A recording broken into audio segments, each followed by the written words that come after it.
Now it's question time, and I am just waiting for the questions in the live event Q&A. If we could have them, please.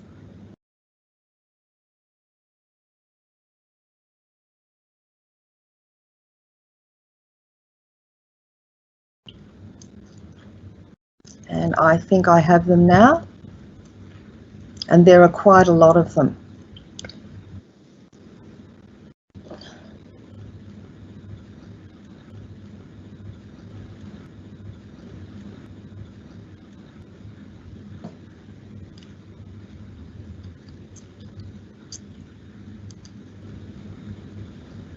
And one of the interesting questions which we have for the panel is one where the participant says, I'm very worried about money laundering and black markets. Is there any promise that this digital resources will change the way digital crime has affected the world and becomes more aggressive daily? Which of the panel members would like to answer that question? What will digital currency, central bank digital currency or private digital currency, will that affect the difficulties which are currently felt within economies from money laundering? So, I mean, I guess the issue from my point of view is most electronic transactions these days through banks are not anonymous, but that may not make all people happy. And of course, there is the capacity to use cash now. If cash disappeared, there may be no prospect of anonymity. Then we have to consider whether or not that's an important thing. And I guess that will depend on your perspectives. But Heng or Wei, do you have any comments on that? I think it's been a great question, and also it's, as mentioned by Chris, it's been hard to balance between anonymity as well as compliance requirements for KYC and also anti-finance for terrorism. So they probably need to have a careful line to be drawn, to balance these two considerations, and they are like to vary according to their jurisdictions. I think maybe a kind of the guideline or regional consensus, on the minimum requirements, regarding privacy protection and also regarding the compliance requirements may be useful in that regard, because otherwise it will affect the confidence in the CBDC. People may be concerned of using the CBDC because for the cash, you don't really have those CBDC does not have the same anonymity with the cash. If it's not properly addressed, they will affect the use of CBDC, particularly the retail one. Thank you. Thank you very much. Okay, we've got a few interesting questions down here. I guess one of the questions we've got there is when we talk about financial inclusion in the context of CBDC, why is it that current electronic money formats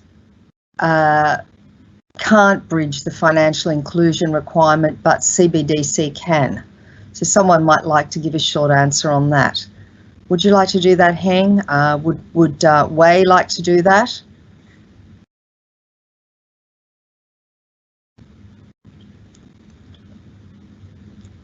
Perhaps Heng is the most appropriate person. I think right. Financial inclusion, they may also be reached by private, digital currency or present in electronic money. So I think that's I think it's a good way that's also to use current electronic money to to promote financial inclusion requirements. For CBDC, I would see that maybe they also have other functions. Financial inclusion is only part of that, and also, as I mentioned earlier, the financial inclusion may also face difficulty in CBDC. If the CBDC requires relatively advanced smartphone, they may not necessarily totally address the financial inclusion issue because people may not be able to afford that. So I would see that maybe we're better to have more, digital currencies which are able to, have maybe a little bit more even redundancy to address financial inclusion issue.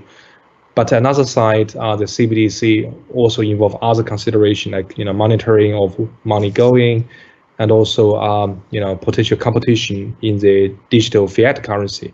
So these are the broader picture that may driven banks, central banks, to move forward because they don't want to be lost in the competition in terms of the payment. Thank you. Okay. I've got. Yes, Wei, please. Add a couple points.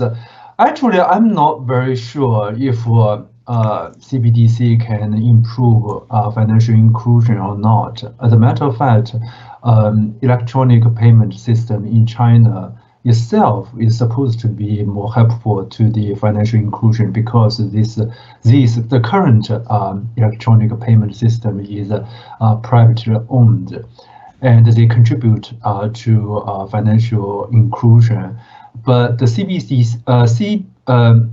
central bank PBOC says the CBDC will be more helpful because of its convenience, its low transaction cost, and its safety. That's the reasons quoted by the PBOC. But we will see whether that will really happen. Thank you. Okay, thank you, Wei. I guess this is a question for all panel members, and it may be that this is the last one that we will have in this session because we are running out of time. Wei, how will CBDC best engage with the existing commercial and regulatory issues?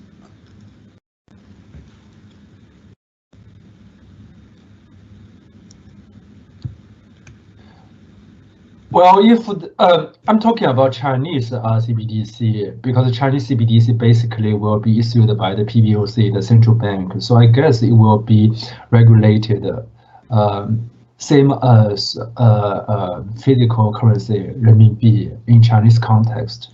So that's my understanding. Yeah. Okay, and Heng, what about more generally? Do you have any comments on that question more generally?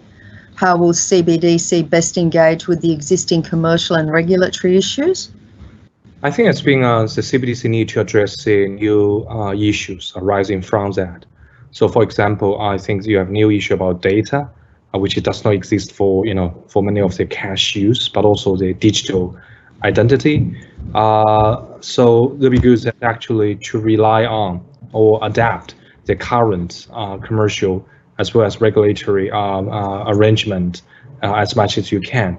But also we will see that it won't be easy because they also need a lot of the attention to the changes, for example, to commercial model. So, for example, the commercial banks may face defunding because actually people may move from their deposits to the CBDC. So that's one possibility where the commercial banks may face higher cost for funding. And also, secondly, I think they also need to pay attention to the different standard setting because they like to have a different divergent regulatory requirements by different countries regarding CBDC. So that's another issue. Third, I think that they need to also pay attention to the security, because cybersecurity is crucial, which doesn't happen for the physical currency, and also that relates to the issue more generally about the compliance cost. How do you manage the compliance cost because you are subject to different requirements? I would say that actually we're likely to face a currency competition. So businesses or regulators all would like to see a more dynamics of international monetary system. They may also have a parallel system may arise down the track. Thank you. Okay, thank you very much. Well, look, we're really out of time and we could go on for quite some time answering questions, but unfortunately we need to stop now.